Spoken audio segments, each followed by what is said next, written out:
Shalom.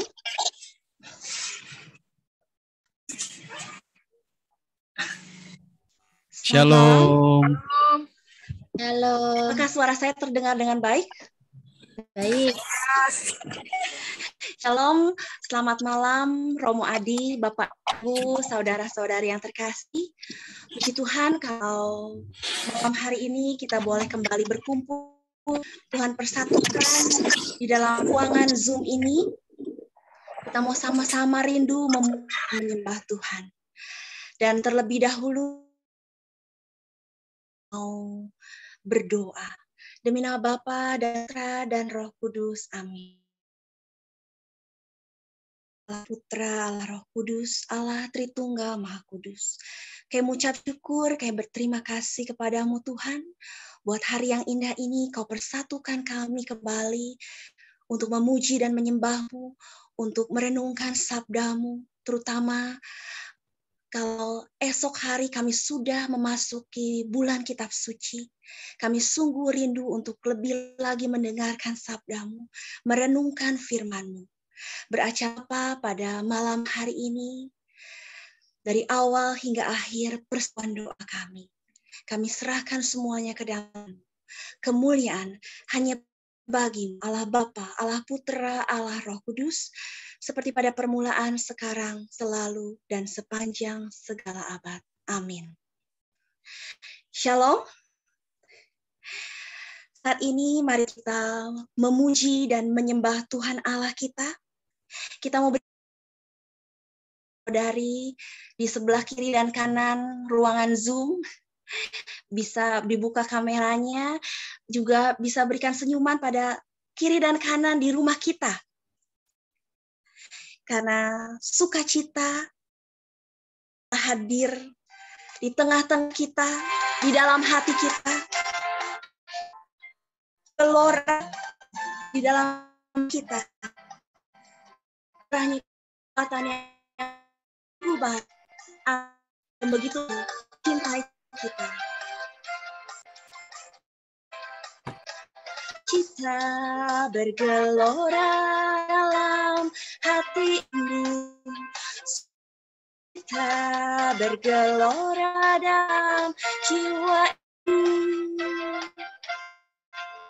Memuji Tuhan, ku menyembah Tuhan, bersyukur padanya bagi Allah yang hidup.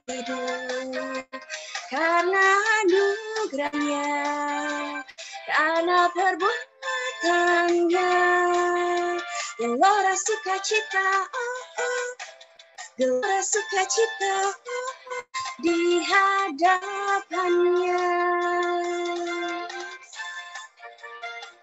Sukacita Tuhan selalu ada di dalam hati kita, jiwa kita.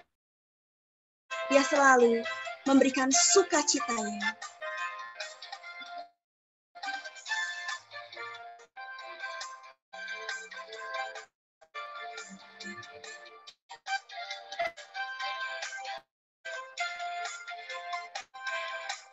Sukacita bergelora dalam hati ini.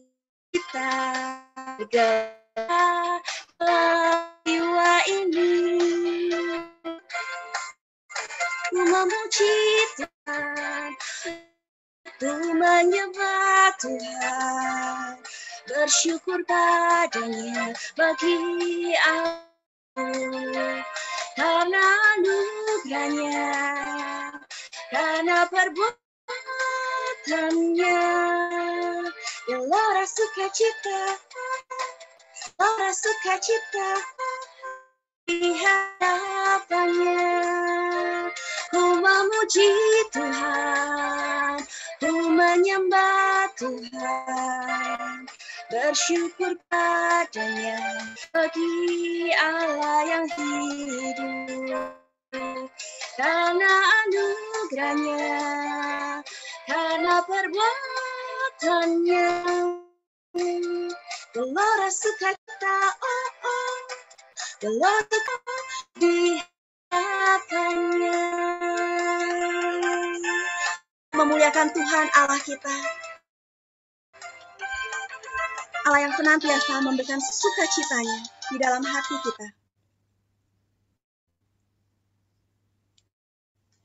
Saat ini mari kita memuji dan bersukacita karena kasih-Nya yang begitu besar.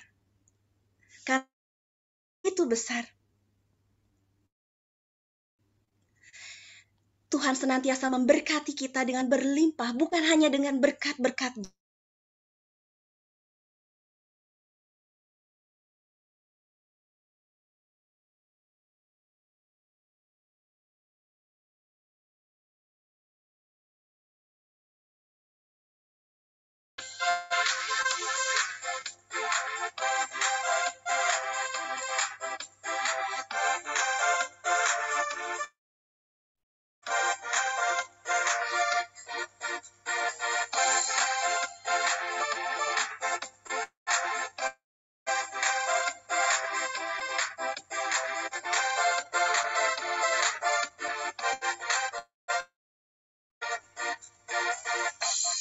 Kasih setiamu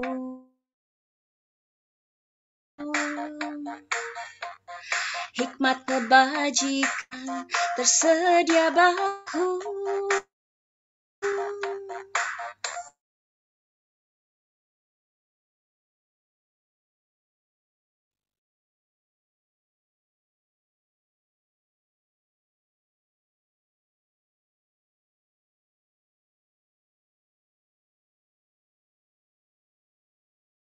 Dilimpahi karena Allah sanggup untuk menyediakan. Aku diberkati, aku dilimpahi atas sempurna anugerah Tuhan bagiku.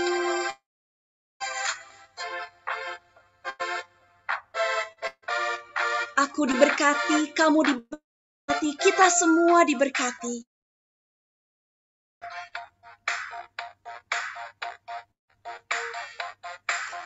Kebaikan tersedia bagiku, sebab Allah sanggup limpahkan segala, dan sangat besar bagiku. Aku dilimpahi karena Allah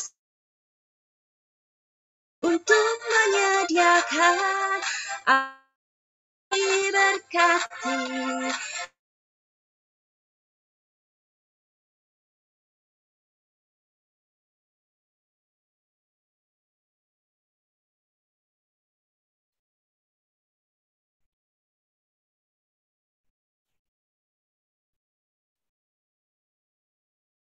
karena Allah sanggup untuk menyediakan. Kamu diberkati, kamu dilimpahi atas sempurna.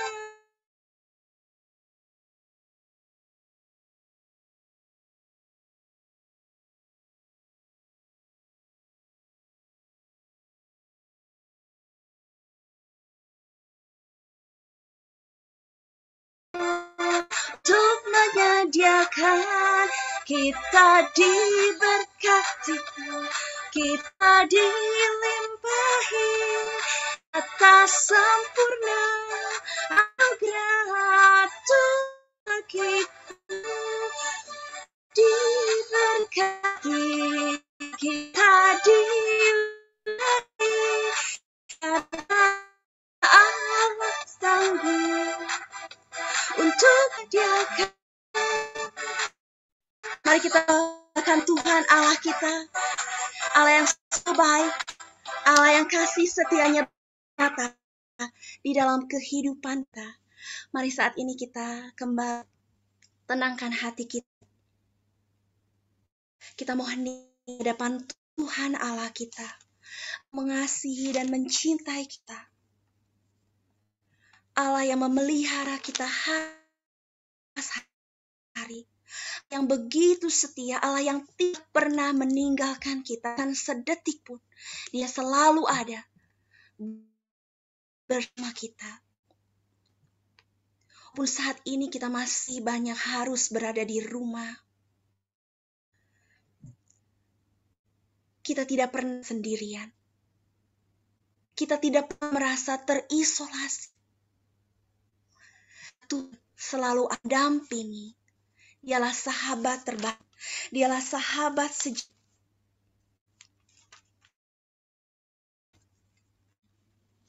Terima kasih Tuhan, karena Engkau telah mendampingi kami di dalam hari kehidupan kami. Baik di dalam suka maupun di dalam duka. Engkau selalu ada. Engkau selalu hadir. Engkau menghapus air mata kami. Engkau dengar setiap cerita kami. Engkau memberikan kami kekuatan untuk kami selalu melangkah bersamamu. Kami sungguh percaya kepadamu Tuhan. Kami sungguh berharap kepada Allah yang paling mengasihi dan mencintai kami. Malam hari ini kami rindu untuk datang, untuk memuji dan menyembahmu lebih dan lebih dalam lagi. Kami rindu untuk meninggikanmu. Kami rindu untuk menyembah.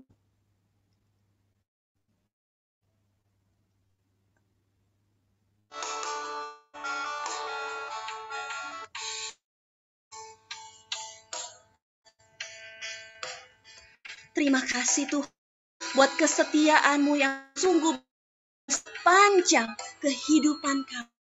Di dalam perziarahan hidup kami, kami selalu bertemu dengan Engkau, menemukan Engkau. Di setiap risau kehidupan kami. Terima kasih Tuhan.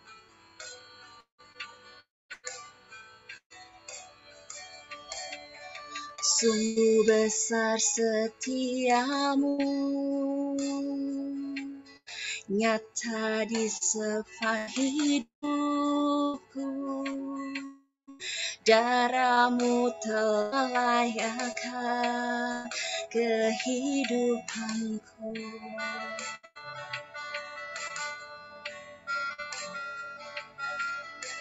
Tiada kata yang bisa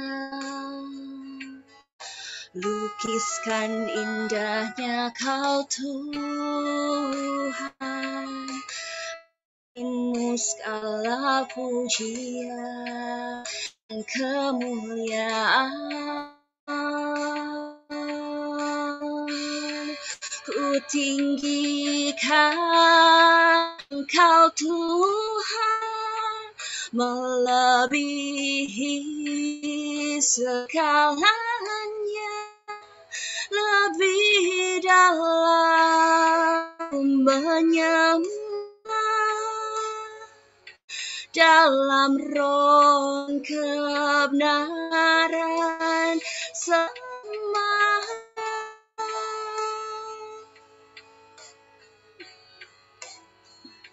Sungguh Tuhan, lebih dalam kami mau menyembah-Mu, hanya di dalam roh dan kebenaran. Sungguh besar setiamu, nyata di sepanjang hidupku. Darahmu telah layakkan kehidupanku.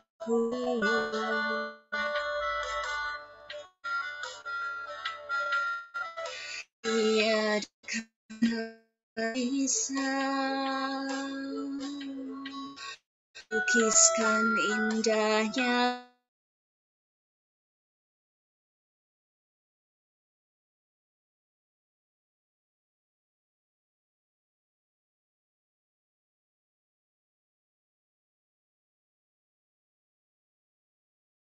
tinggikan Engkau Tuhan, melebihi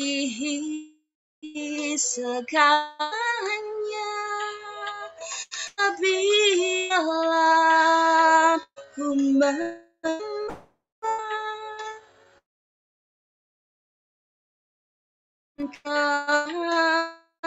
selamanya.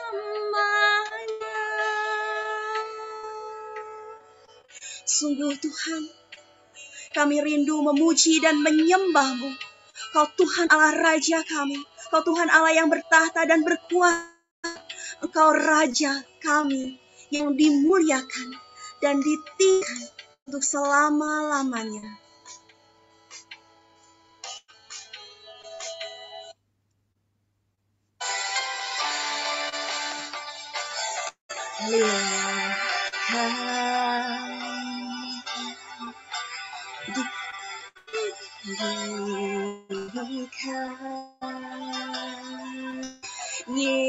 Yesus Tuhan, Kau Raja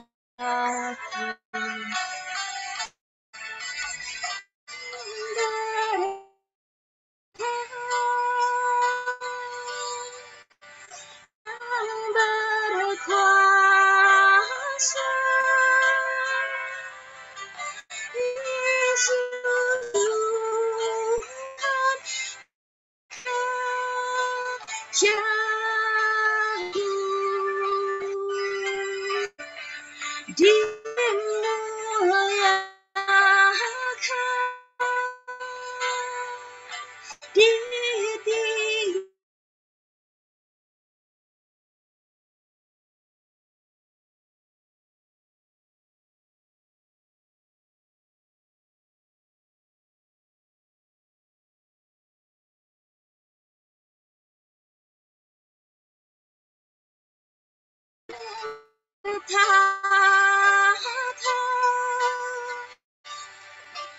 yang berkuasa.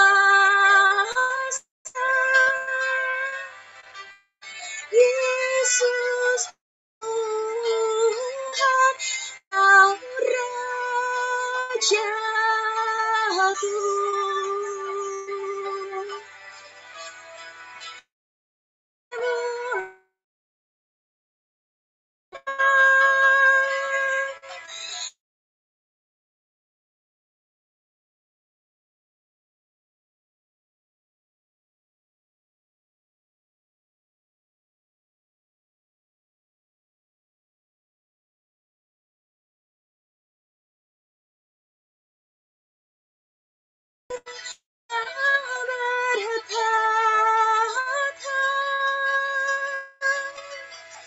Yang berkuasa.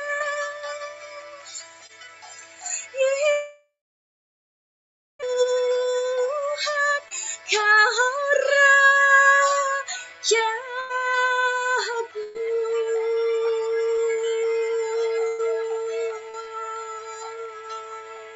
Rabashikir Rabaya.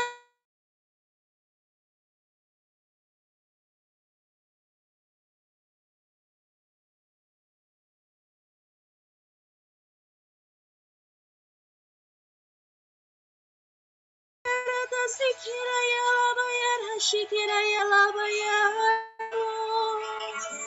Irasikiraya Labayara Tatataya Labara Shikiraya Labayara Labayara Buya Sikiraya Yamayara Kira Labayara Sikira Labara Sikira.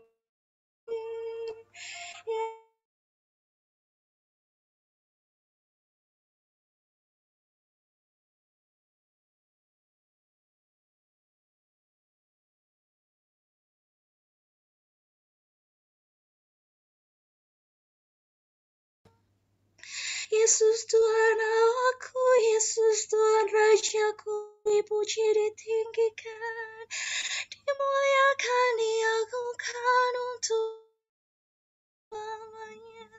Kami memuji-Mu Tuhan, jiwaku memuliakan-Mu Tuhan.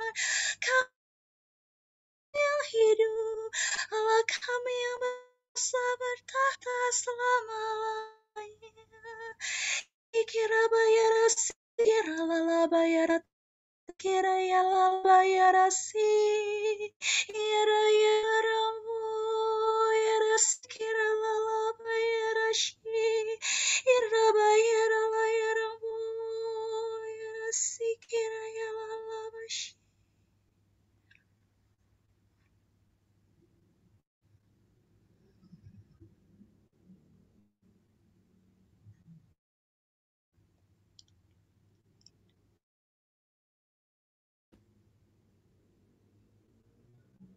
Anakku, jangan gentar, takut hati. Aku besertamu.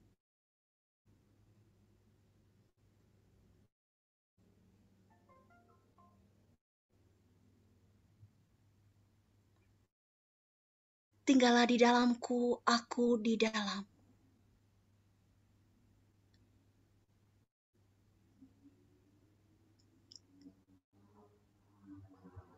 Biarkan aku tahta dan tinggal di dalam hatimu.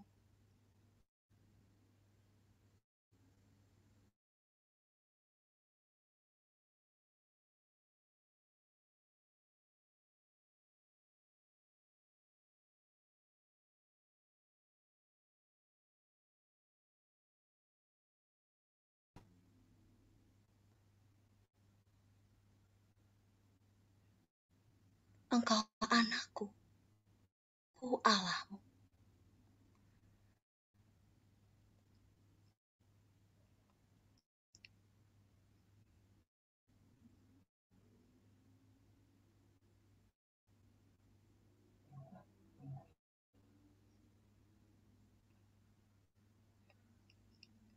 Terima kasih Tuhan.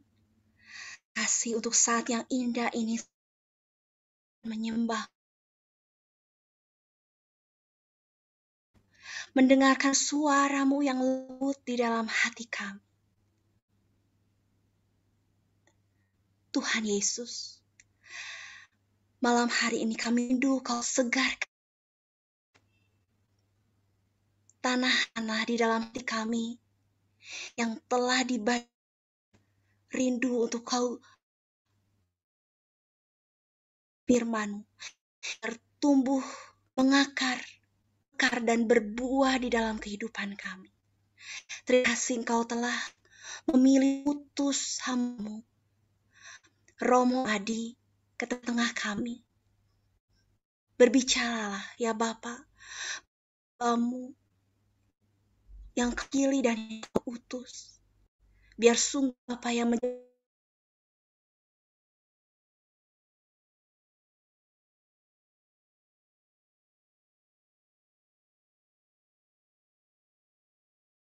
Putra Allah Roh Kudus, permulaan, sekarang, dan sepanjang segala abad. Amin. Kami persilahkan untuk Romo Adi.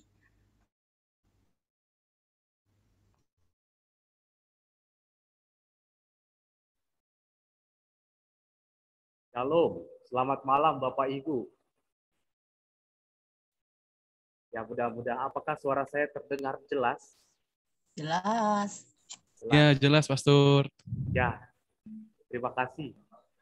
Jelas, Pastor. Ya, saya Pastor Adi Putra Panjaitan. Ini pertama sekali saya diundang ya. Betul. Memberi katanya pewartaan di PDKK Santo Yusuf. Memang saya udah setahun di paroki Santo Yusuf ini, tapi karena pandemi, jadi hanya di pastorat saja. Hanya di pelayanannya seputar misa, juga ada pengurapan orang sakit, pelayanan orang yang meninggal. Hanya seputar itu. Tetapi untuk lingkungan, acara-acara lingkungan, itu acara doa-doa, kelompok-kelompok dengan kelompok-kelompok kategori yang Rosario, itu sampai saat ini belum bisa dilaksanakan.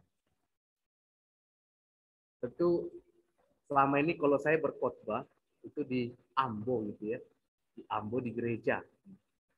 Bapak Ibu bisa melihat saya itu di gereja. Tapi saat ini saya harus berbicara di hadapan Bapak Ibu via Zoom gitu ya. Via Zoom, via multimedia. Artinya saya berbicara, wah ini di hadapan Bapak Ibu.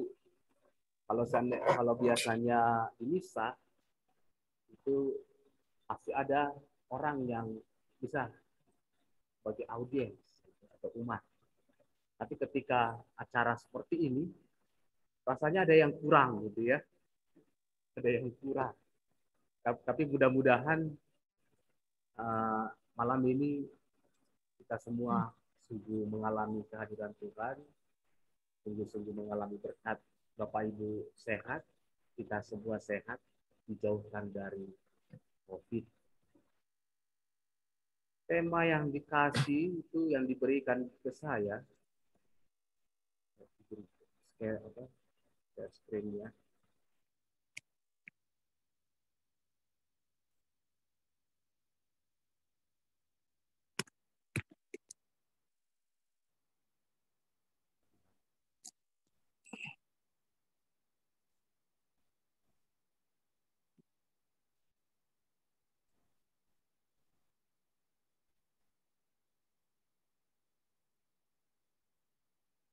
Penangkas suara ya, Teh.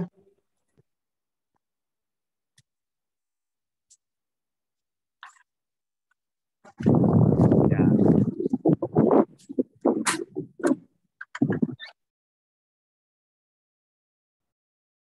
Terlihat jelas ya Bapak Ibu ya.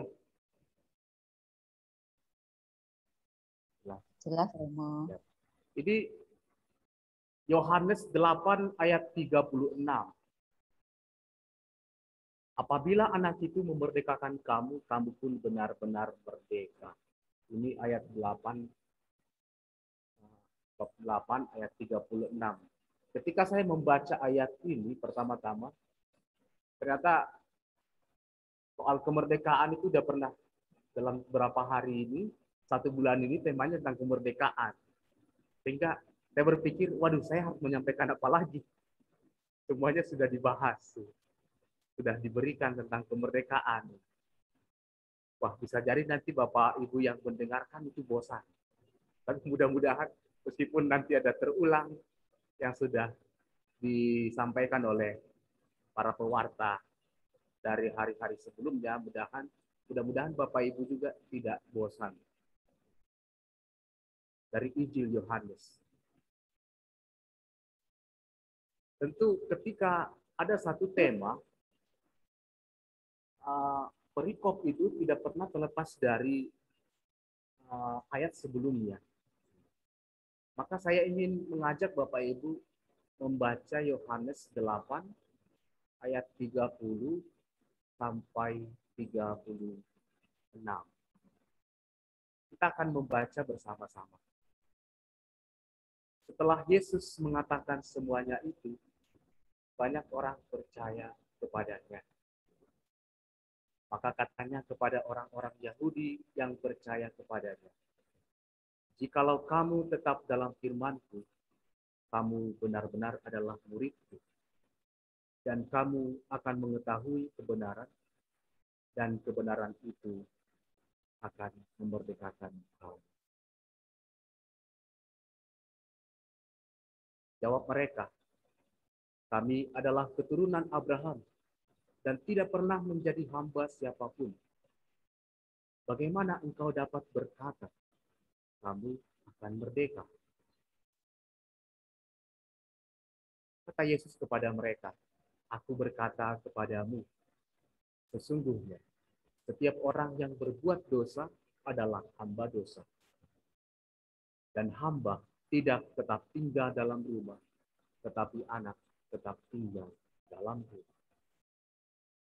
Jadi apabila anak itu memerdekakan kamu, kamu pun benar-benar merdeka.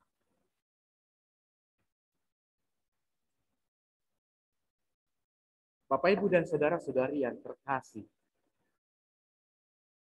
kalau membaca teks itu yang secara keseluruhan, ini konteksnya sebetulnya adalah bagaimana Yesus menyampaikan identitas dirinya, siapa dirinya yang sesungguhnya, supaya itu tidak salah memahami tujuan dan maksud Yesus. Tentu Yesus adalah anak Allah yang penuh kuasa. Itulah fokus dari Injil Yohanes, khususnya 8 30 sampai 36 ini. Tetapi respon orang pada zaman itu menolak. Mungkin juga banyak sekarang juga di antara kita pasti ada yang menolak dengan cara-cara tertentu. Atau mungkin pengalaman-pengalaman hidupnya yang tidak enak, akhirnya menolak. Wah, Tuhan ternyata tidak mencintai saya. Tuhan ternyata tidak sungguh-sungguh hadir dalam hidup saya. Nah, pada hari ini Yesus menegaskan kembali siapa dirinya dan apa tujuannya datang ke dalam dunia, yaitu untuk membebaskan semua orang dari perbudakan, yaitu perbudakan dosa. Ada hal yang menarik ketika membaca teks ini, bahwa ketika Yesus mengatakan, kamu akan mengetahui kebenaran, dan kebenaran itu akan memerdekakan kamu. Lalu apa kata mereka? Kami adalah keturunan Abraham dan tidak menjadi hamba siapapun. Bagaimana mungkin? Bagaimana engkau dapat berkata, kamu akan merdeka? Jadi orang-orang Yahudi itu yang hadir di situ, orang-orang yang percaya mengatakan, kami anak Abraham. Tidak pernah menjadi hamba siapapun. Kami tidak pernah diperbudak siapapun. Tentu kalau kita membaca atau mengetahui sejarah, kita lihat bahwa orang-orang Yahudi, bangsa Yahudi itu dijajah oleh bangsa Mesir selama 430 tahun. Lalu mereka mengatakan, kami tidak pernah menjadi hamba siapapun. Tapi juga setelah di situ Allah membebaskan mereka, ternyata mereka juga pada zaman Yesus dibebas. Mereka mengalami juga namanya perbudakan, yaitu dikuasai atau diperbudak oleh bangsa Romawi yang pada saat itu berkuasa. Lalu juga mereka mengalami pembuangan di Babelonia. Apakah itu tidak perbudakan? Apakah mereka tidak pernah menjadi hamba? Bapak, Ibu, dan saudara-saudari yang terkasih, ternyata mereka mengatakan, kami adalah keturunan Abraham. Abraham itu siapa, Bapak Ibu? Abraham itu adalah pilihan Allah. Maka ketika mereka mengatakan kami adalah keturunan Abraham, berarti bangsa terpilih. Tidak mungkin bangsa terpilih itu berdosa. Jadi ada semacam kepercayaan diri yang lebih. Kami tidak mungkin berdosa, kami tidak bukan hamba siapa-siapa. Tetapi Yesus melanjutkan, aku berkata kepadamu, sesungguhnya setiap orang yang berbuat dosa adalah hamba dosa. Dipertegas kembali. Jadi hamba dosa, apapun, menjelek-jelekan orang, lalu juga iri hati, apa yang disebutkan, itu semua dosa. Apapun, itu akan menjadi, kamu adalah tetap hamba dosa.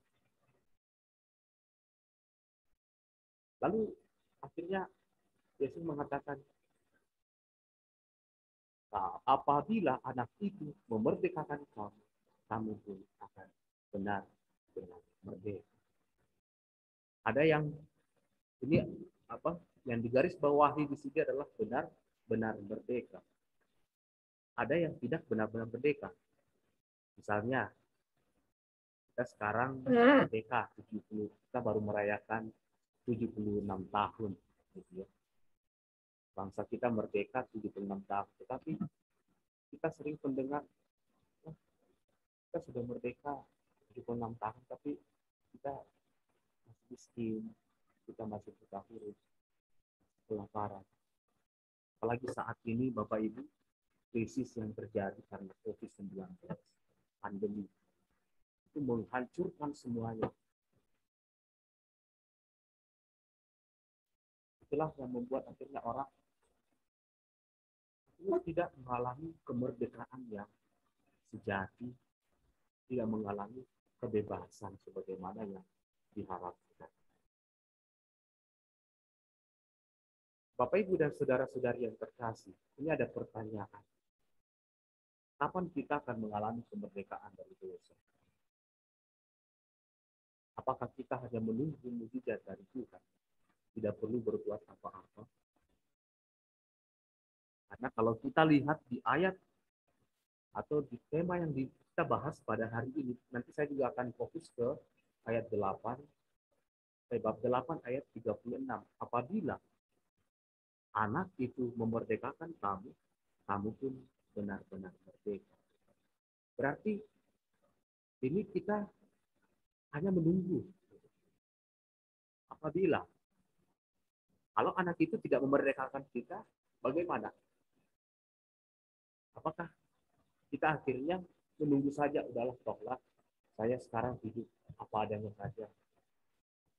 Tidak perlu ke gereja atau tidak perlu berdoa lagi. Saya ketika ada sekarang masalah, udahlah menunggu saja. Nanti toh anak itu, Yesus itu akan mengubah hidup saya. Salah. Bukan itu yang dimaksud. Maka nanti kita akan melihat ini. Saya sengaja melihat semuanya itu dari 30 sampai 36 supaya konteks ayat ini supaya semakin jelas. Karena kalau hanya dibaca ayat 36, apabila anak itu, nah, orang bingung anak yang mana sih? Anak yang di preman sana itu Yesus. Nah, ini Bapak Ibu, saya akan fokus ke sini. Jadi apabila anak itu memerdekakan kamu, kamu pun benar-benar merdeka. Kata benar-benar merdeka. Merdeka tentu dikatakan merdeka itu sudah Bapak Ibu sudah mendengarkan dari bahasan sebelum-sebelumnya. Tentu ada yang membelenggu selama ini. Dikatakan Indonesia merdeka karena ada sebelumnya yang menjajah. Yaitu dari Jepang, Belanda, sebelumnya itu Portugis, Spanyol. Itu sehingga terbebas dari penjajahan. Ada yang sebelumnya membelenggu. Itulah merdeka. Lalu dalam konteks ini merdeka itu maksudnya apa? Apabila anak itu memerdekakan kamu, kamu pun benar-benar merdeka. Berarti ada yang membuat kita menjadi merdeka. Kita ada yang membelenggu. Mungkin sekilas kita akan mengatakan dosa. Dosa yang menjadi tujuan Yesus pertama-tama adalah dosa. Itulah kehadiran Yesus ke dunia. Supaya orang dibebaskan dari perbudakan dosa. Tetapi Bapak Ibu, dalam kaitan dengan iman, saya juga ketika masuk seminari itu tahun 2008 masuk seminari menengah Santo Petrus Ektola. Seminari itu tempat para imam dididik, digembleng, gitu. Harus bangun jam sekian, lalu doa pagi, Ekaristi, beres-beres, lalu pergi ke sekolah, belajar. Pulang nanti itu istirahat, sore kerja, belajar. Rutinitas seperti itu. Kita dididik. Nah, kita ketika dididik, pertama-tama adalah manusianya dulu. Jadi tidak ujuk-ujuk soal orang diajari berdoa seperti ini, berdoa seperti ini. Tetapi manusianya dulu yang diolah, pribadinya. Mendisiplinkan diri dulu. Supaya semakin disiplin, orangnya dulu yang diajak tekun, setia, bangun pagi-pagi, itu supaya orang dibiasakan. Lalu menulis refleksi, meditasi. Awalnya nggak enak, gitu. Membosankan. Dan saya 1 minggu, ketika masuk 1 minggu saya pengen pulang sebetulnya. 1 minggu di seminari saya pengen pulang dari seminari karena tidak enak. Gitu. Karena tidak enak di seminari. Aduh, rutinitasnya seperti ini. Saya tidak mengalami kemerdekaan waktu seminggu awal itu. Udah gitu bertemu semuanya itu hanya sejenis laki-laki semua ya. Tidak ada gairah hidup. Tetapi akhirnya saya ikut. Itu masuk lebih dalam. Saya bilang, Tuhan, kalau Engkau memanggil saya menjadi imam, bantu saya supaya kuat. Supaya saya tetap bertahan di dalam kesulitan ini. Itulah doa saya. Sehingga waktu itu saya hanya buat target, nanti saya bisa bertahan setahun. Setelah setahun, wah saya harus bertahan 2 tahun. Lalu setelah 2 tahun, saya harus bertahan lagi 3 tahun. Setelah 3 tahun itu, saya merenungkan kembali lagi. Mau lanjut atau tidak? Karena ada teman-teman yang mengajak waktu itu. Udahlah, keluar aja lah dari seminari. Jadi pastor. Kamu kalau mau jadi pewahyu pendeta juga bisa.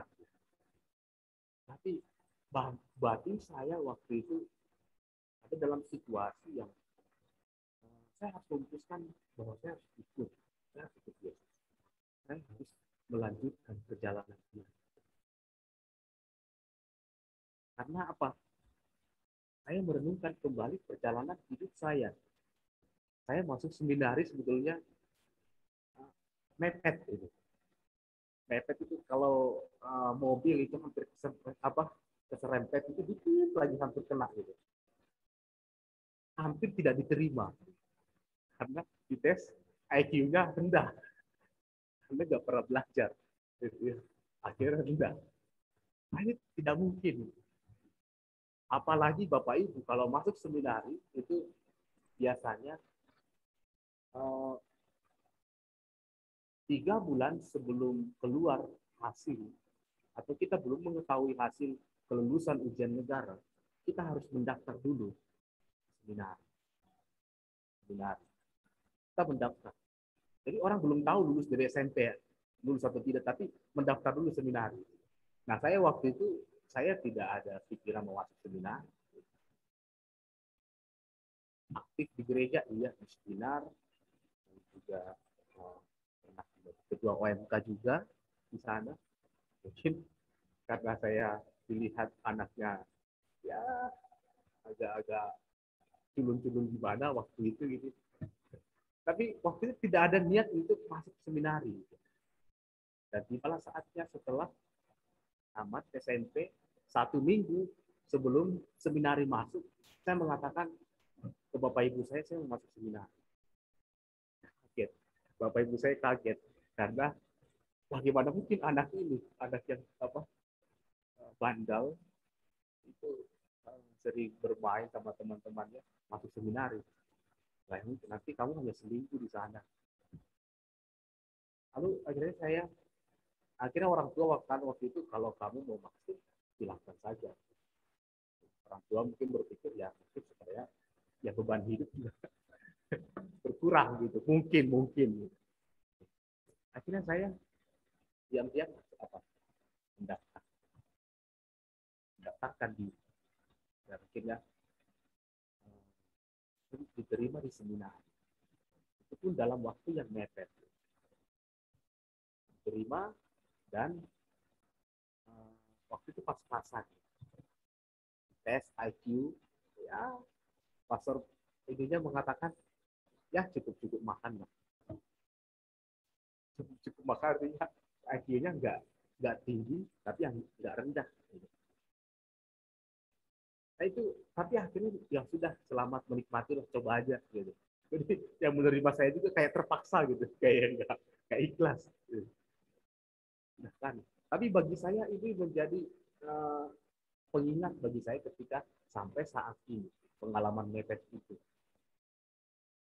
hampir tidak diterima, lalu juga ketika kelas 3 hampir tidak lulus, lalu juga pernah ada pengalaman tenggelam di sungai, hampir mati. Bapak Ibu, saya pernah hampir mati.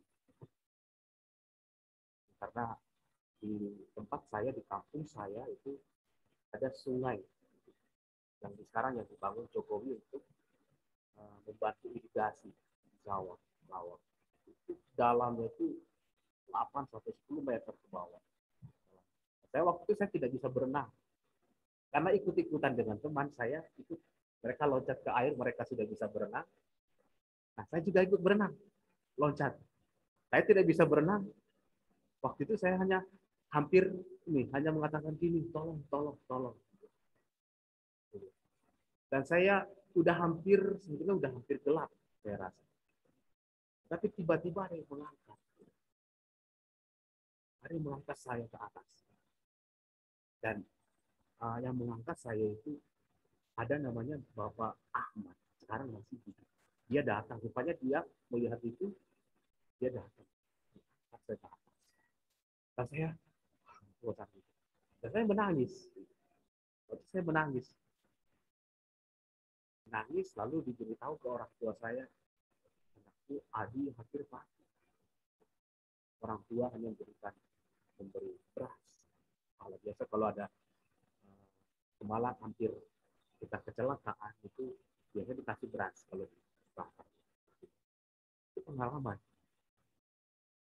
mepet. Lalu juga pengalaman mepet juga ada pengalaman hampir mati juga adalah ketika saya naik sepeda. Terus saya keluar, terus saya tidak melihat bahwa di belakang mobil ada motor. Saya gini langsung belakang. Sepeda itu hancur. Nomor 8. Sedikit pun tidak terluka. Saya merenung-renungkan itu apakah memang Tuhan waktu itu menjaga saya. Tapi waktu itu tidak ada pikiran sama sekali. Tidak terluka, tidak ada apa-apa. Tetapi itu jauh sebelum masuk seminari. Itulah pengalaman mepet itu. Dan ketika hari ini membahas tentang tema apabila anak itu memerdekakan kamu, sebetulnya ada saat-saat di mana Tuhan itu berbicara dengan caranya sendiri. Dengan pengalaman masing-masing orang. Pengalaman itu yang membuat orang akhirnya bebas, merdeka. Orang-orang yang Yahudi itu tidak memahami dan tidak mengakui Yesus sebagai Tuhan mereka, sebagai Allah. Tetapi Yesus mengatakan ada saatnya kamu akan percaya. Dan para murid juga itu waktu itu tidak langsung mengenal. Ya. Ada 12 murid tidak langsung mengenal Yesus. Mereka hanya mengikuti karena mereka dapat makan. Kebutuhan psikologis mereka terpenuhi. Mereka tidak perlu mencari makanan, tidak perlu capek bergerak, dan terjamin. Mereka sakit disembuhkan. Enak. Itulah memang pengalaman-pengalaman yang akan menguatkan kita, Bapak Ibu, seperti saya sekarang ini yang hadir memberi kesaksian. Tetapi saya ingin kembali bahwa ketika kita di dalam situasi yang berat apapun, pasti ada jalan keluar. Ketika semua jalan tertutup, gitu, pasti ada celah-celah di mana kita akhirnya lewat. Gitu. Tuhan punya caranya sendiri.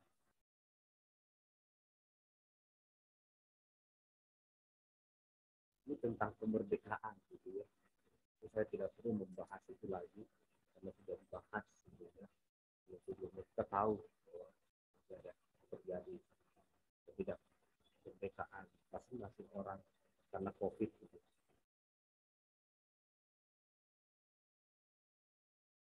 Nah, kita seperti saya katakan tadi, kita di seminari dan benar-benar dibongkar kepribadian diolah semuanya. Bahkan saya mengingat ketika di novisiat, teman saya ketika mengingat kembali ada hal-hal yang memang dalam dirinya itu membuat dia tidak merdeka. Pengalaman-pengalaman tertentu membuat dia tidak merdeka. Itu dibongkar semuanya. Dan bagi saya, ketika ingin berbicara tentang iman, tentang doa, itu ternyata itu sesuatu yang namanya pembersihan, pengosongan diri. Kalau air itu apa ya? Tangkir itu kalau sudah ada sudah berisi air tapi kotor, itu kalau kita isi apapun, air itu yang sebersih apapun tetap kotor.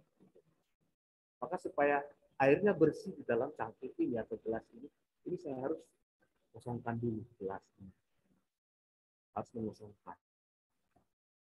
mengosongkan dulu gelas ini supaya apa? Supaya diisi dengan air yang bersih.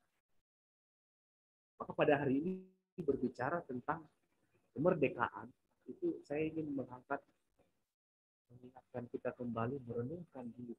Sebetulnya saat ini apa yang membuat kita menjadi tidak merdeka? Tentu tidak perlu dijawab, biar masing-masing orang saja dalam hati. Apa yang membuat saya tidak merdeka saat ini? Atau apa yang memperbudak saya saat ini? Sehingga saya tidak bertumbuh dalam iman. Saya ikut acara ini, ikut kursus ini, ikut kitab suci, persekutuan ini, doa ini, tapi ada yang mengganjal gitu. Saya ketika masuk ke gereja, tetap saya tidak bisa berdoa. Berat.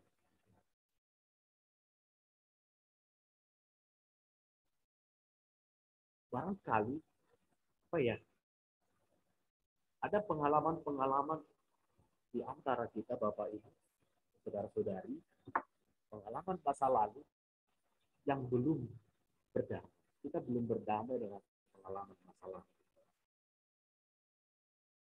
Nah, itu kita mengalami kekerasan ketika kecil, diejek, atau diolok-olok. Itu akhirnya menjadi luka. Tapi itu kalau melihat dalam kehidupan menggereja, ketika ada orang yang suka sekali membicarakan orang lain, berarti ada sesuatu yang tidak beres di dalam dirinya. Ada sesuatu yang di dalam hatinya masih kotor. Karena apa yang keluar dari dalam itu yang atau kalau kemarin itu yang menajis, itu yang membuat dosa. Kayak air itu. Kalau kita tuang, kalau airnya dalam kotor, ya keluarnya kotor. Kalau airnya bersih, itu bersih.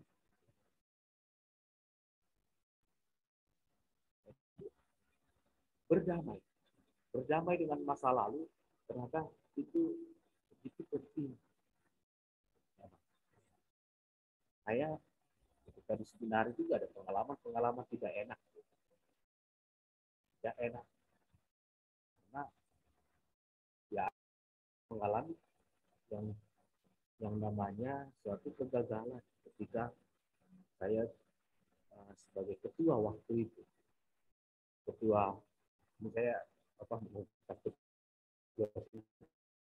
Saya pernah menjadi ketua THS. THS itu Tunggal Hati Seminari, Tunggal Hati Maria. Itu adalah macam perguruan pencak silat seminari, itu, tapi menggabungkan semua aliran. Dari Tugu, ada dari IT, tetapi ada doa. Jadi ini bukan pertama-tama supaya kita bisa berkelahi, bukan, tetapi supaya bisa mengolah diri. Itu fungsinya THS itu, mengolah, menahan diri. Lalu juga memang suatu saat ketika pergi bermisi, Nias, Papua kita bisa jaga diri. Minimal apalah menjaga diri. Nah, ketika saya ketua itu saya gagal. Saya gagal untuk mengatur organisasi itu. Karena gagalnya adalah dalam hal keuangan. Waktu itu bendaharanya dari asrama putri perempuan, putri dia yang memegang uang, uang organisasi kami PHSI. Nah, uang itu sebetulnya dikelola itu macam-macam. Untuk persediaan alat-alat sana dan prasarana. Lalu juga kalau setiap tahun itu ada anggota baru menerima baju atau sabuk itu, nah itu bendahara mengeluarkan uang. Nanti pas saatnya waktu itu ketika pemimpin atau rektor kami meminta uang untuk membeli pakaian untuk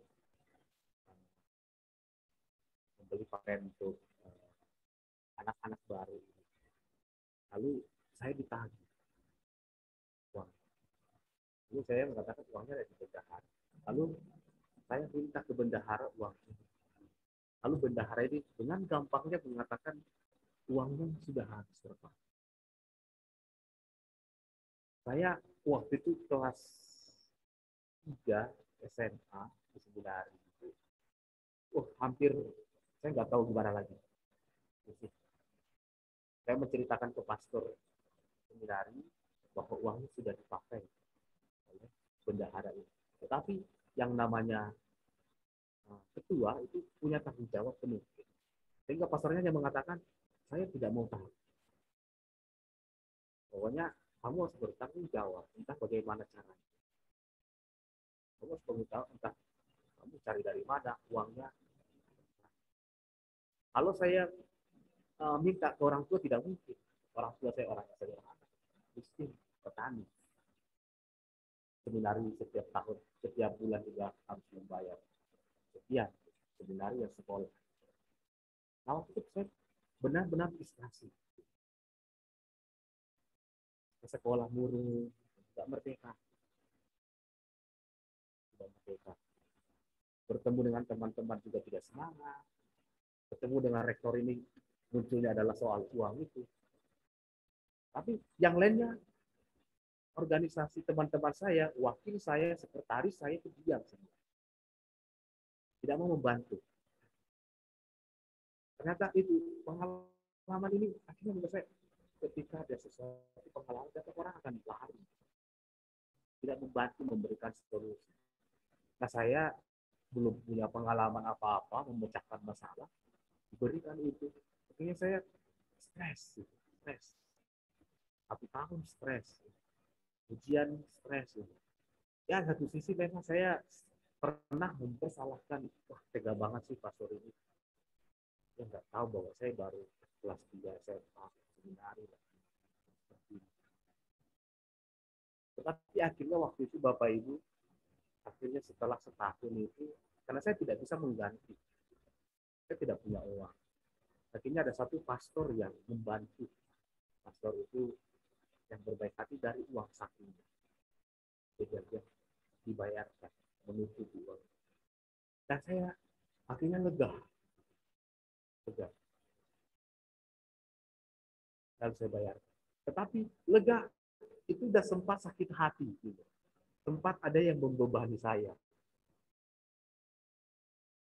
Dan itu bertahun-tahun terbawa sampai masuk novisiat ke Pratista itu terbawa. Saya baru bisa, saya benci sekali itu. Mengingat kembali itu, asal itu saya kegagalan itu, buat saya tidak merdeka lagi. Tapi ketika saya perlahan-lahan, itu yang menguatkan saya ternyata. Saya banyak pengalaman. Ketika masuk seminar kelas 3 di Bandung, terus pelan-pelan saya mengolah itu. Dan saya diberi juga jabatan yang sama, itu sebagai ketua para frater setahun waktu itu, 1,5 tahun. Saya dipilih Nah, saya berusaha untuk memperbaiki itu. Dan saya takut gagal. Saya takut. Saya takut tidak bisa mengatur para prater. Apalagi ketika sama-sama prater, siapa sih kamu? Kamu masih prater sama saya. Apalagi kakak kelas, siapa sih kamu? Meskipun kamu ketua di sini, kamu masih ada kelas. Sehingga ada perasaan minder, tetapi juga ada pengen ya, membuat lebih baik. Tapi ini saya Tuhan bantu saya untuk bisa pelan-pelan mengolah diri. Pertama-tama bisa memimpin diri saya, lalu bisa supaya bisa memimpin yang lain. Saya menuliskan. Ini saya belum bisa berdamai dengan ini orang-orang ini organisasi. Tapi rupanya dengan saya menuliskan itu lama-kelamaan semakin berkurang, semakin lepas. Dan saya juga memang tidak pernah menyimpan ketika saya, mungkin itu juga keunggulan ketika kita punya masalah, jangan pernah menyimpan sendiri. Bisa sharing ke teman. Meskipun mereka tidak memberi solusi apa-apa, tapi sharing itu bisa membantu. Saya cerita.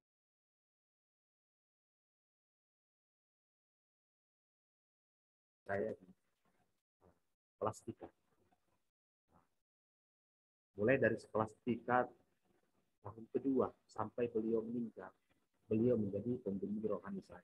Saya menceritakan apapun, dia tahu. Sekarang dia di surga tahu. Saya menceritakan apapun, pengalaman itu saya alami. Pengalaman jatuh cinta juga saya ceritakan semua. Lalu pastor yang mengatakan itu manusiawi, pacaran manusiawi. Rupanya keterbukaan itu juga begitu penting. Sehingga saya pelan-pelan berdamai dengan masa lalu.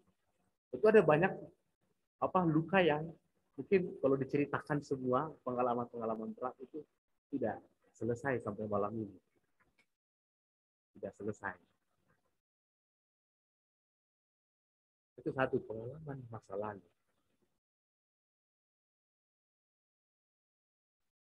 Nah, ini bisa jadi juga adalah kelekatan-kelekatan ya, yang membuat orang menjadi tidak merdeka, itu kelekatan. Narkoba. Narkoba, Bapak Ibu, narkoba itu sekali dicoba, itu pengen 2 kali, 3 kali, 4 kali, 5 kali, dan sebagainya. Akhirnya terikat. Nah, itu sebenarnya saya pernah berkunjung gitu ya, di Bandung, itu ada pusat rehabilitasi narkoba. Mereka mereka bisa melukai dirinya kalau tidak menggunakan ini.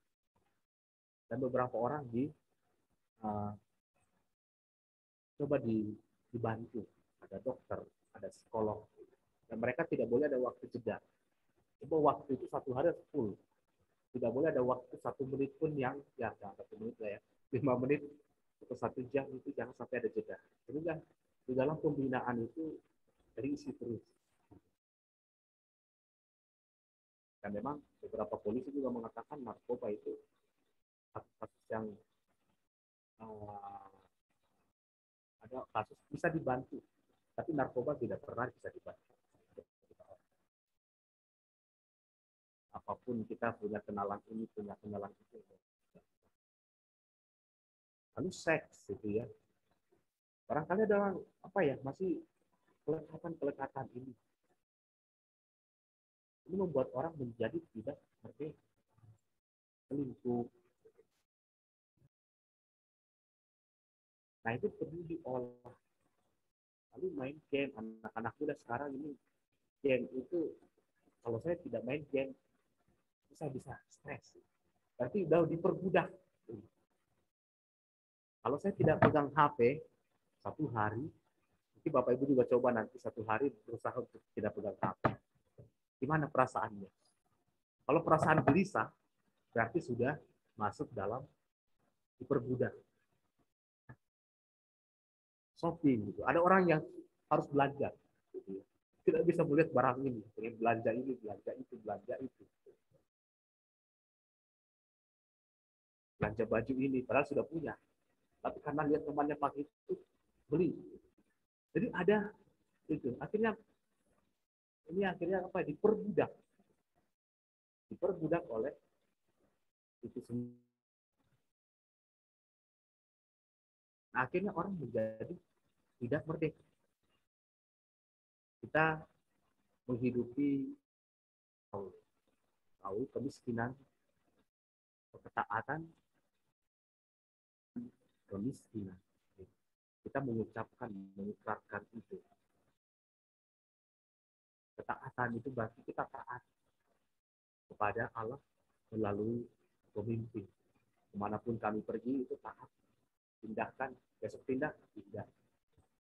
Jadi pindah ke Papua karena terpilih menjadi beliau. Maka beliau pindah, tidak bisa menolak. Jadi siap. Karena ketaatan itu. Maka ada istilah kita harus taat seperti mayat. Mayat itu diapa-apain pun tidak bereaksi lagi. Taat. Itulah sampai ke situ berjuang ketaatan. Guling, dibalikan itu.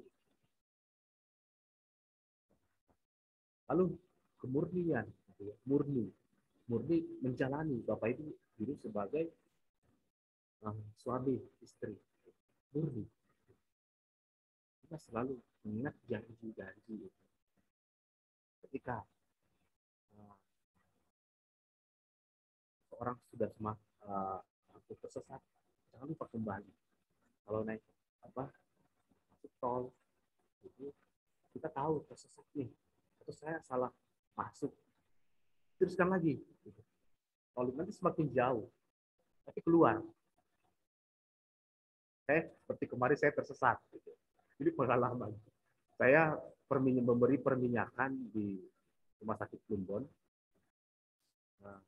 Ada satu ibu yang akhirnya memang saya berikan perminyakan jam 8, jam 1 ibu itu mengembuskan nafas terakhir, lalu kembali ke hadirat Tuhan, meninggal. Lalu orang mengatakan berhasil, bukan itu ya, gereja. Tapi kita mendoakan tadi pagi dari doakan juga ibu itu supaya damai, beristirahat dalam ketentraman Tuhan. Nah, ketika saya pulang dari rumah sakit Plumbon, saya mutar mau masuk tol lagi. Itu kan dari tadi masuk tol Plumbon, mau masuk lagi. Lalu saya masuk ini lagi, tol itu ternyata arah Jakarta. Sehingga saya hampir sampai ke Kertajati sana. Waduh, saya salah ini ternyata. Ketika saya sadar saya salah, maka saya masuk gitu. Hampir sampai ke Kertajati, saya masuk di Palimanan supaya nggak terlalu jauh. Maka saya akhirnya ambil jalan biasa supaya saya tidak tersesat lagi. Maka sampai di rumah, sampai di pastoran lama itu tersesat gitu. Nah, saya tahu kalau saya tidak kembali ke jalur itu, ke jalur yang benar, pasti akan semakin jauh. Begitu juga dengan pengalaman hidup itu ketika tersesat. Ya, ada mungkin keluarga-keluarga yang saat ini rusak gitu. Mulai hampir ada masalah dalam keluarga, mulai pelan-pelan diolah, diperbaiki. Kalau salah, minta maaf. Supaya jangan terlalu jauh. Dan juga memang kita tetap dalam memperbaiki itu juga butuh orang lain. Orang lain terutama adalah Tuhan sendiri. Maka ketika kita juga tahu kita punya masalah, kita sadar. Ketika kita tahu kita salah, kita tahu hampir tersesat, kembali. Lalu memohon kepada Tuhan supaya dipulihkan.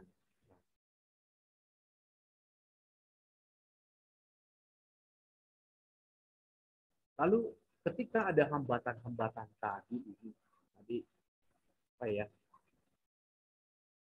apa yang perlu gitu bagi saya sebagai umat beriman supaya semakin mendalam, semakin diperkaya. Yang perlu adalah bagi saya adalah pengampunan, forgiveness. Tadi sudah sesi pertama soal pengalaman saya tadi, mengampuni, berdamai. Pertama-tama saya dengan diri saya sendiri. Saya menerima bahwa saya memang punya keterbatasan itu. Waktu itu saya tidak bisa. Kenapa saya tidak mengecek gitu. Tidak mau mengontrol uang itu dipakai atau tidak. Sehingga ketika diminta uangnya ada. Atau kenapa saya selama ini tidak meminta bantuan untuk menjaga itu. Ada mungkin pertanyaan-pertanyaan seperti itu, penyesalan, tapi pertama-tama adalah memaafkan diri sendiri. Lalu sesama, ketika diri sendiri, lalu akhirnya melihat sesama. Apa? Orang yang mau, entah itu yang melukai saya, ataupun yang saya lukai. Jadi harus dua-duanya. Mulai berdamai, memaafkan.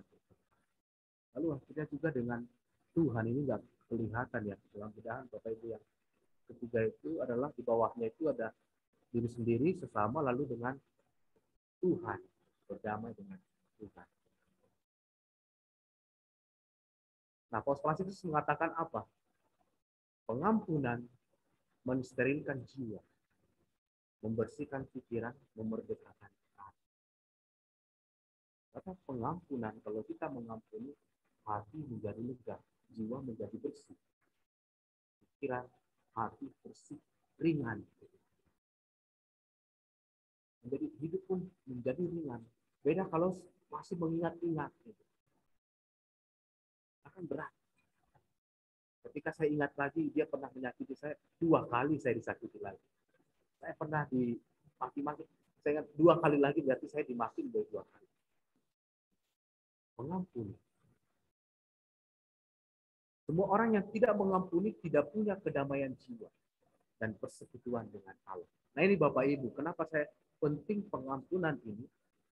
Karena adalah sebelum melakukan persekutuan dengan Allah, itu ternyata pertama kita harus merdeka dulu.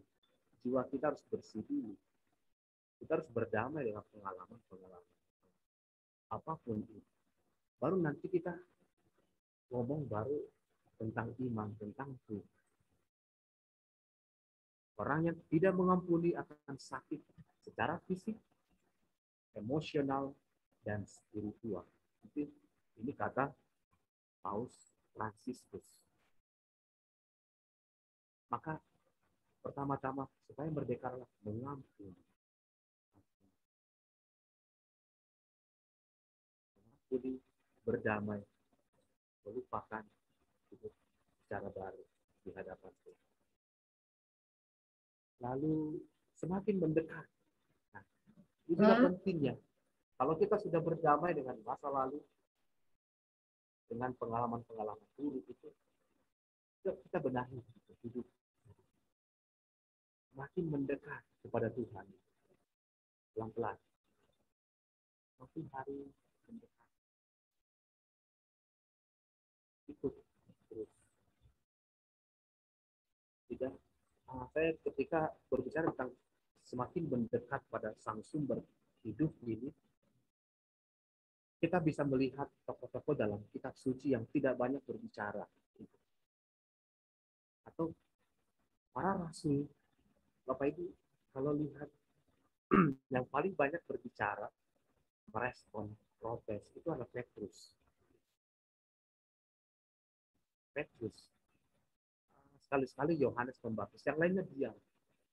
Dia mengikuti Yesus. Kemanapun Yesus pergi, mereka mengikuti, tapi mereka diam.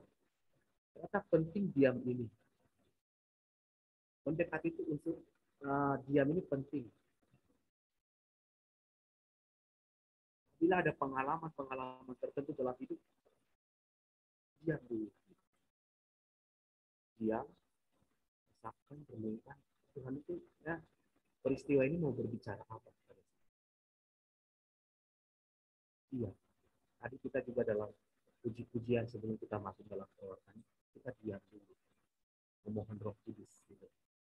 Supaya apa? Supaya kita tidak hanya mengandalkan emosi, pikiran, karena hati kita juga kadang-kadang jiwa ini apa ya, susah ya. temperamennya sudah cepat tersinggung sebagainya, cepat marah. Makanya perlu diam. Kalau kita diam, serah, Tuhan akan maksud. Roh Kudus akan menaung, membersihkan hati, pikiran kita mendekat. Kembali kepada mendekat kepada Sang Sumber. Gereja Katolik itu begitu kaya, Bapak Ibu. Sangat kaya. Saya sangat sedih ketika mendengar ada beberapa Katolik yang pindah, pindah ke gereja. Ah, Yesusnya masih sama kok. Memang sama Yesusnya. Tapi kita ada unsur komunal, komunitas. Dan itu komunitas itu diterapkan dalam mekanisme komunal. Persekutuan. Sama karismatik punya komunitas. Persekutuan doa karismatik. Komunitas.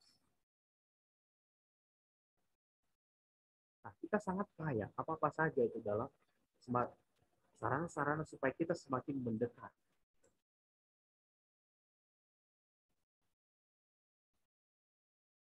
Punya habis ya. Yaitu ekaristi, Bapak Ibu. Pertama-tama ekaristi ini menjadi gimana datang pagi-pagi ke gereja merayakan ekaristi itu pertama-tama memang bukan untuk meminta ini meminta itu gitu, supaya memang akhirnya kita memohon belas kasih Tuhan untuk kesembuhan saya, untuk suami saya yang sedang sakit, ibu saya, mertua saya dan anak saya. Itu ada harapan. Tetapi pertama-tama adalah bersyukur, memuji. Maka adalah glorifikasi. Glorifikasi dari manusia. Gitu. Dari hati bangun pagi. Jiwa, mulut, pikiran pertama-tama untuk Tuhan. Supaya hari itu dilancarkan. Maka glorifikasi.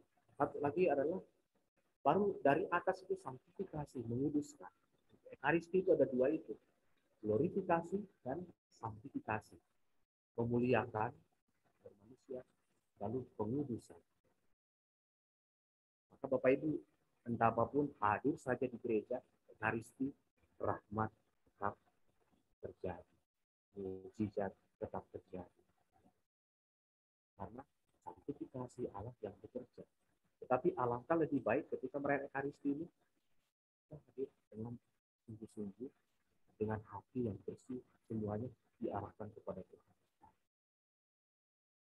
Sehingga pengudusan pun semakin sempurna. Kita pun akhirnya merasakan kegembiraan dan sukacita. Ini minimal sebetulnya Bapak Ibu, kalau Bapak Ibu bisa setiap hari merayakan ekaristi bersama Yesus. Lakukanlah ini untuk menyenangkan David. Lakukan. Tapi kalau tidak bisa setiap hari, minimal sekali seminggu. Dan dikurangi lagi. Nanti akan kembali lagi. Kalau nggak bisa sekali seminggu, minimal 2 kali setahun. Itu sangat-sangat minimal. 2 kali. Yaitu Natal dan Paskah.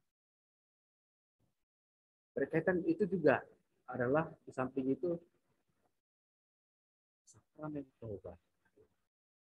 Ini nggak tahu Bapak Ibu menerima sakramen tobat berapa tahun yang lalu. Ada yang sudah lama mungkin ya. Sakramen tobat. Ini penting juga tadi sarana untuk berdamai dengan Allah, sakramen tobat. Jadi berdamai dengan diri sendiri sesama, lalu juga dengan Allah, yaitu menerima sakramen tobat melalui para imam. Para imam diberi wewenang untuk melepaskan itu, yaitu yang dikatakan itu, engkau Petrus, di atas batu karang ini aku akan mendirikan gereja. Apa yang kau ikat di dunia akan terikat di surga. Apa yang kau lepaskan di dunia akan terlepas di surga. Artinya, para imam melepaskan supaya bebas dari dosa-dosa. Maka datanglah mengaku dosa pada Roh. Dan Bapak Ibu jangan khawatir dosa-dosa atau apapun yang Bapak Ibu lakukan itu dibocorkan, tidak akan. Karena itu sangat rahasia. Pastor yang membocorkan rahasia pengakuan dosa itu terkena namanya ekskomunikasi. Atau otomatis jabatan imamnya itu tidak berfungsi. Dia sebagai pastor tapi tidak bisa melayani. Gitu. Bagaimana kalau tidak tidak tahu gitu? Tidak ada yang memberitahu bahwa ini misalnya keceplosan, oh ini tadi orang ibu ini mengaku dosa ke saya, dosanya gini-gini. Nah itu otomatis Bapak Ibu, otomatis kayak gosokan itu, otomatis lampunya merah, tanpa harus tambah. Otomatis itu dia melanggar. Karena ini sangat rahasia. Apalagi kalau pemimpin tahu, untuk tahu, maka dia akan dicopot. Tidak boleh merayakan Ekaristi, tidak boleh memberi pengakuan dosa, dan sebagainya. Komunikasi. Maka Bapak Ibu jangan takut. Datanglah di sana untuk mengaku, berdamai kembali dengan Tuhan. Bagian berikutnya adalah membaca kitab suci. Membaca kitab suci nanti bulan September itu kita akan masuk dalam bulan kitab suci. Itu saya melihat Bapak Ibu mungkin sudah dapat tema-temanya gitu. Nanti akan merenungkan, temanya adalah, ini hanya sekilas saja, sahabat. Yesus sahabat seperjalanan kita. Yesus sahabat di tengah-tengah pandemi ini, Yesus menjadi sahabat setelah kita suci. Maka mari dalam pandemi ini kita semakin rajin membaca kitab suci. Bisa juga dalam bulan kitab suci bulan September itu akrab dengan kitab suci, mencicipi, semakin masuk semakin hari mendengarkan. Ketika membaca kitab suci jangan dulu pikir itu, baca saja. Tuhan omong apa? Ada namanya metode atau cara membaca kitab suci, yaitu Lectio Divina. Lectio Divina ini nanti bisa dicek gitu. Lectio itu membaca.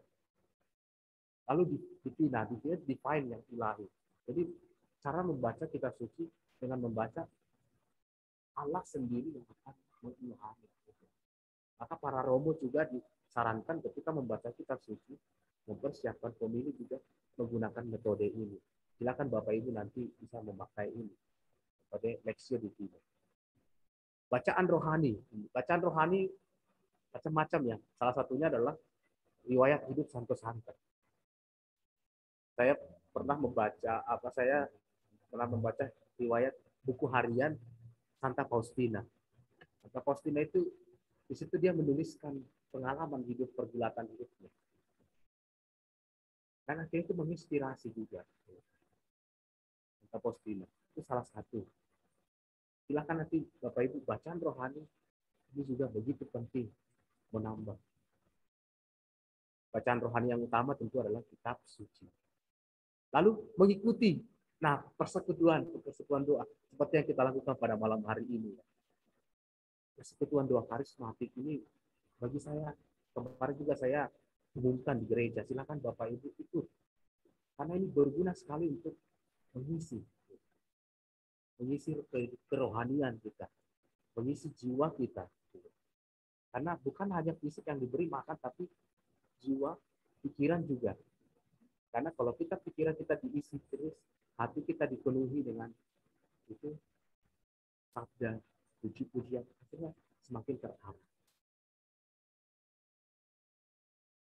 Ada Legio Maria, ada meditasi, itu banyak. Lalu devosi, rosario, jalan salib, doa koronka. Nah, doa koronka ini yang tadi dari bukan doa corona ya, tapi bukan doa koronka. Ini disebut doa kerahiman ilahi. Ini sebetulnya doa yang langsung dari Yesus kepada Santa Faustina tadi. Santa Faustina, Yesus bersabda kepada Santa Faustina, kamu harus mendoakan pada pukul 3. Kamu harus merenungkan peristiwa-peristiwa sengsara saya di sana. Itu jam 3. Bapak Ibu. Ini juga bisa nanti memperkaya, silakan dicoba jam 3. Kalau ngantuk-ngantuk, mungkin awal-awal masih ngantuk jam 3 ya. Saya pernah juga ada beberapa anak yang ini, anak PMK, ayo kita buat doa koronka, ajak. Tapi 2 kali ikut. Lama-lama jam ngantuk juga ya, lama tertidur doa koronka. Ini bagus juga untuk buat hati semakin terarah. Pemeriksaan batin. Nah ini Bapak Ibu mungkin pemeriksaan batin ini Bapak Ibu seharian bekerja. Kita seharian bekerja ya. Satu hari bangun itu mungkin syukur-syukur ada yang buat tanda salib.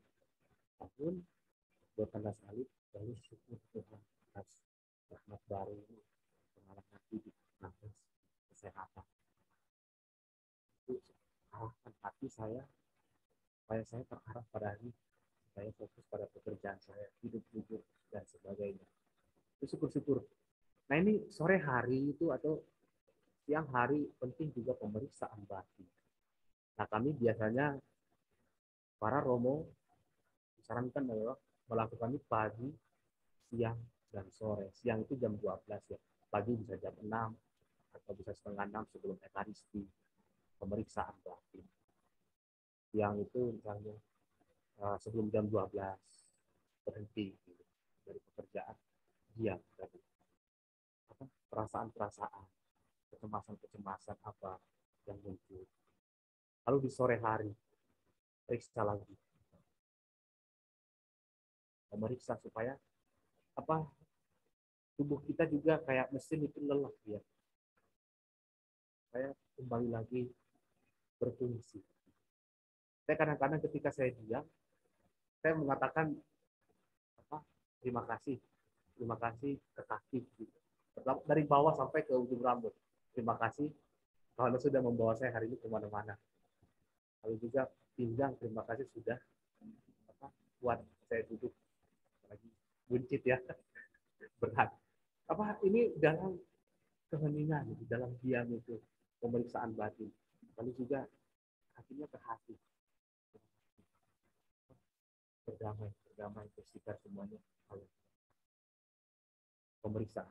Lalu sampai ke kepala semuanya, pikiran. Tangan, terima kasih.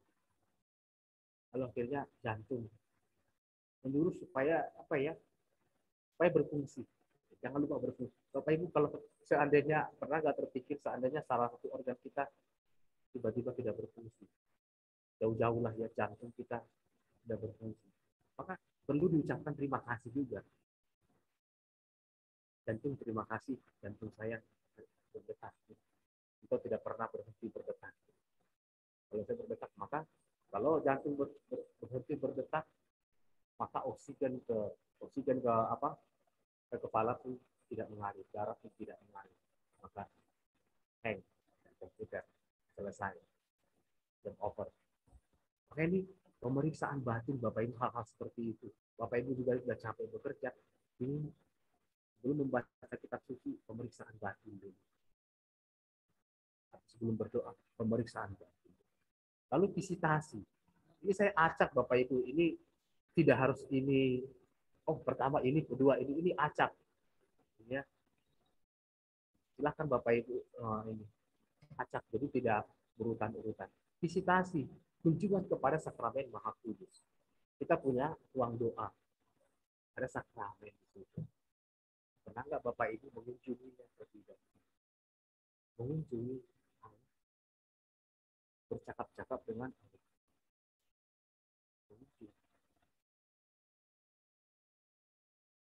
Tapi biasanya para frater ketika di novisiat Sultan Agung sebelum makan siang ada pemeriksaan batin pribadi, ada juga namanya kunjungan, visitasi. Tidak ada yang ngomong sama sekali, namanya kunjungan, diam saja. Sakramen Maha Kudus diam, nanti pelan-pelan nanti batin kita akan berbicara. Silakan, ada mau berdoa di sini jam berapapun terbuka untuk umum. ruang doa, ruang visitasi. Makanya disebut ruang visitasi, ruang visit, itu berkunjung. Terbuka jam berapa? Jam 12 malam, jam 3 pagi. Saudara mengalami ketenangan pribadi, itu silahkan terbuka. Kalau tahan satpam katakan Pastor Adi sudah mengizinkan. Lalu, nah ini Bapak Ibu yang saya katakan tadi, itu saran-sarana tadi ya, sebelum kita selesai tadi itu, supaya orang akhirnya benar-benar merdeka, itu ada usaha dari pribadi. Usaha inilah, dan kita kaya dengan ini.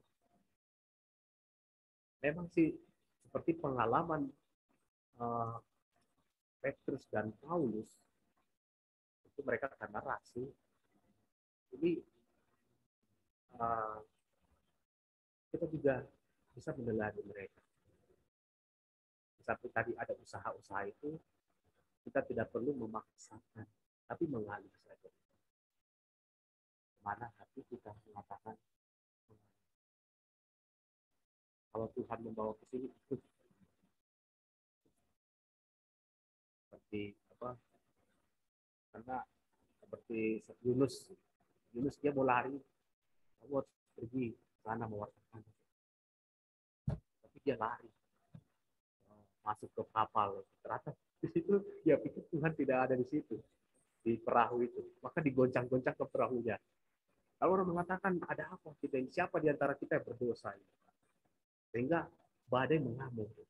Lalu Yunus mengatakan karena saya yang membuat, karena saya lah. Maka kalian lemparkan saya, maka nanti perahu ini akan damai lah. Akhirnya setelah lemparkan, mereka akhirnya baru mereka percaya. Oh iya, gara-gara dia.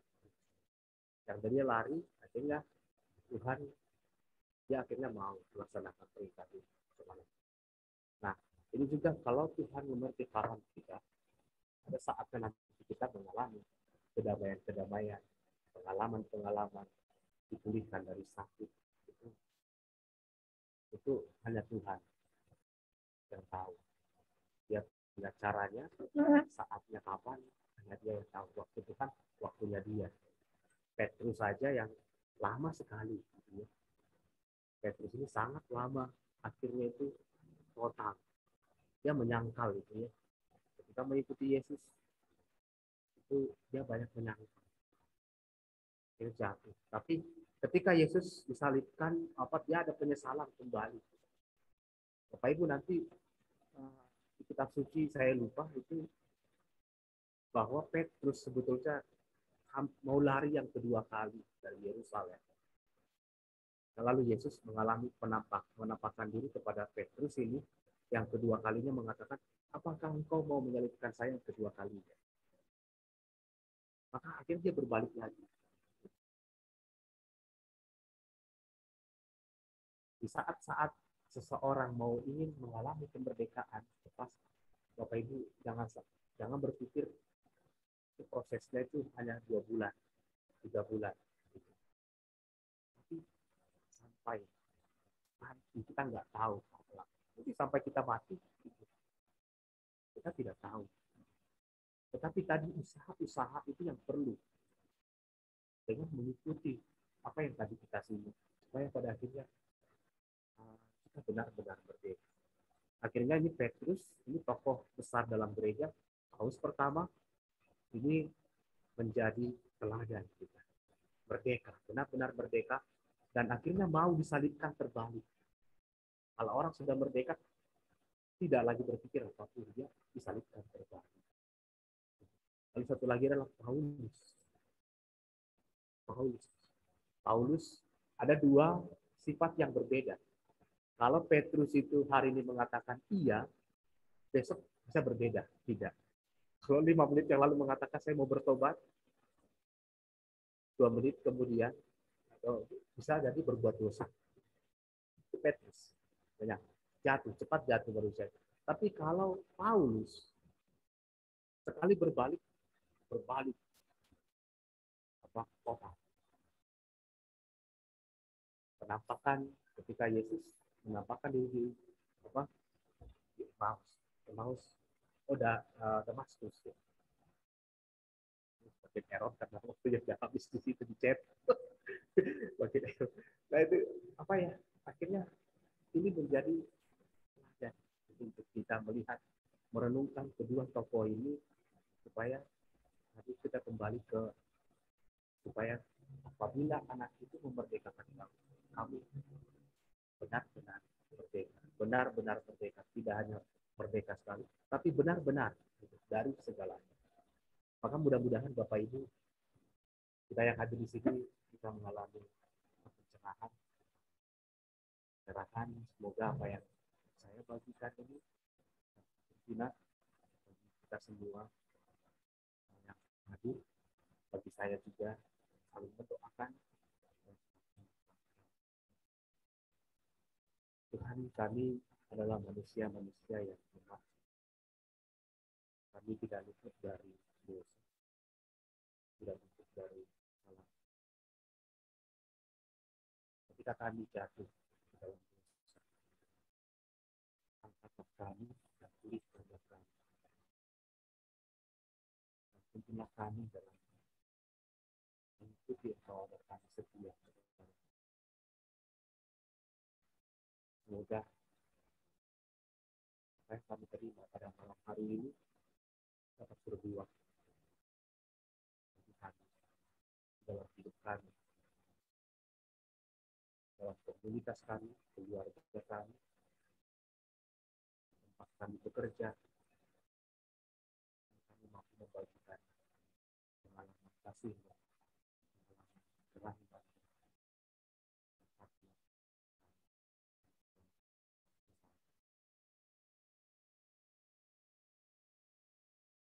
kemuliaan kepada Bapa dan Putra dan Roh Kudus, seperti pada permulaan, sekarang, selalu, dan sepanjang semua.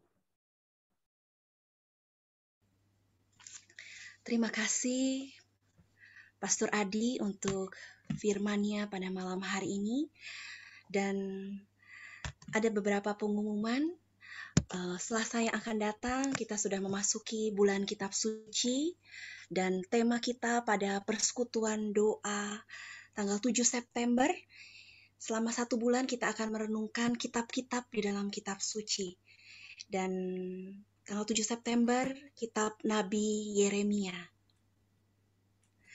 Dibawakan oleh Ibu Cecilia Wahyuni dari Bandung.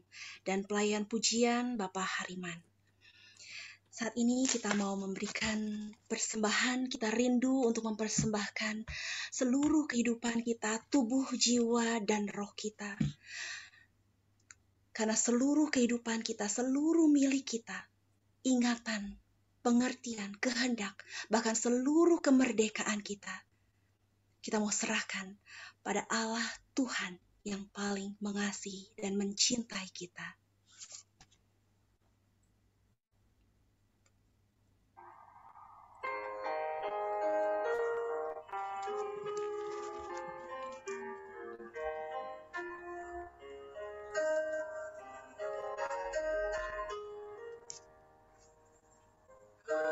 Ambillah dan terimalah seluruh kemerdekaanku, ingatanku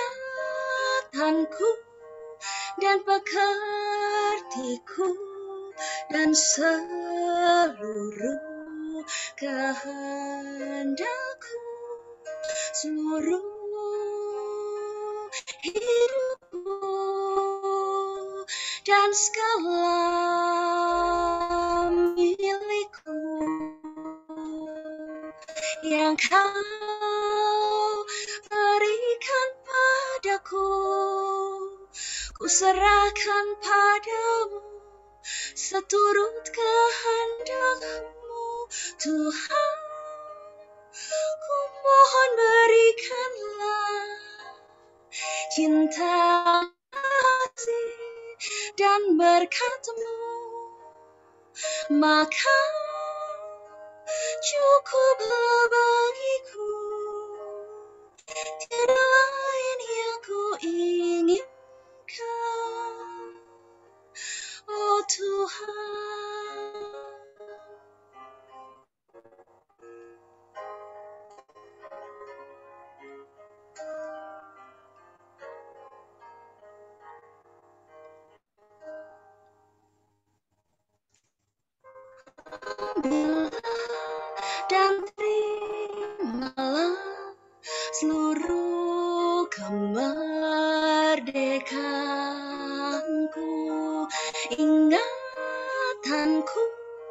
dan pekertiku dan seluruh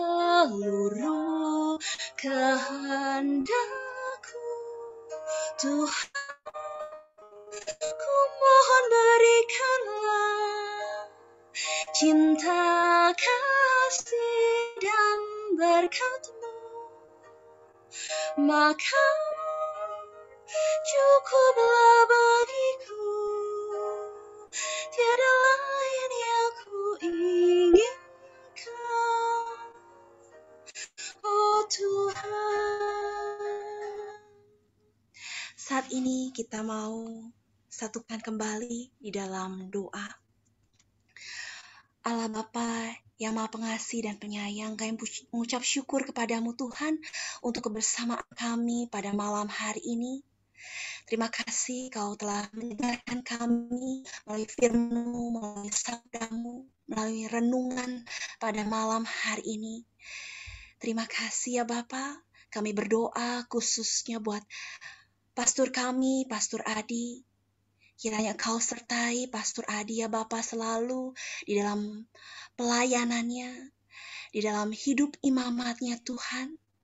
Kau boleh menyertai dia kemanapun Engkau utus, dia boleh melayani dengan penuh sukacita, dengan penuh kesetiaan hingga akhir.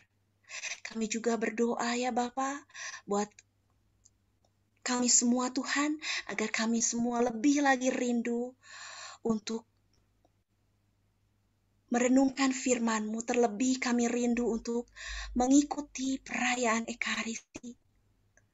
Kami rindu untuk mengaku dosa kami, untuk kan hari-hari kami melalui kasih dan penyertaan-Mu. Dan khususnya di kitab suci ini kami mau merenungkan bagaimana Engkau Tuhan Yesus menjadi sahabat kami, berjalan bersama dengan kami selalu. Terima kasih ya Bapa, kumpulkan kami juga kembali pada minggu yang akan datang. Kemuliaan hanya bagi-Mu ya Allah Bapa, Allah Putra, Allah Roh Kudus, seperti pada permulaan, sekarang, selalu, dan sepanjang segala abad. Amin. Terpujilah keluarga kudus Nazaret, Tuhan Yesus, Bunda Maria, dan Santo Yosef, sekarang dan selama-lamanya. Amin. Demi nama Bapa, saat ini kami juga minta berkatnya dari Pastor Adi.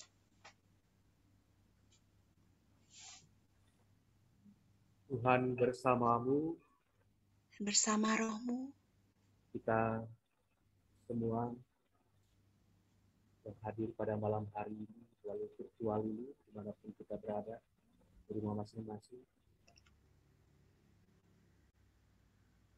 Sampai istirahat pada malam hari ini, diberkati dan dilindungi oleh Allah yang Maha Kuasa, dalam nama Bapa dan Putra dan Roh Kudus. Amin. Terima kasih Romo. Saat ini kita mau saat mengucapkan hanya terima kasih Yesus. Yesus, terima kasih untuk kasih-Mu, untuk anugerah-Mu di sepanjang kehidupan.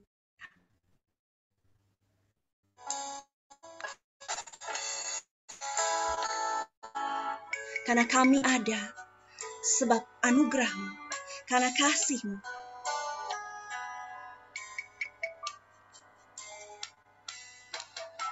Ku ada sebab anugerah-Mu, ku ada karena kasih-Mu, Tuhan Yesus.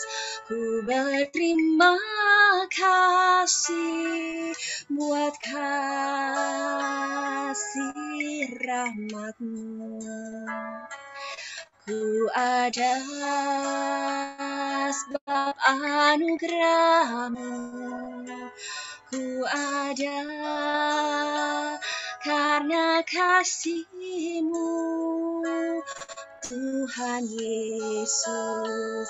Ku berterima kasih buat kasih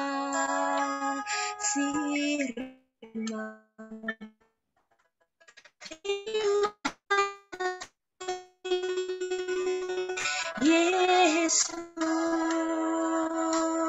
Yesus, terima kasih hanya anugerah-Mu buat hidupku sekarang, ku kan memuji-Mu selamanya.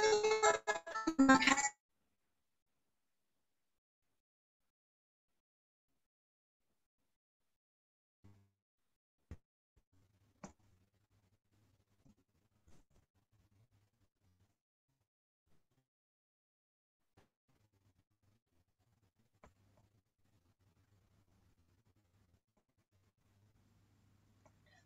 Terima kasih, Pastor.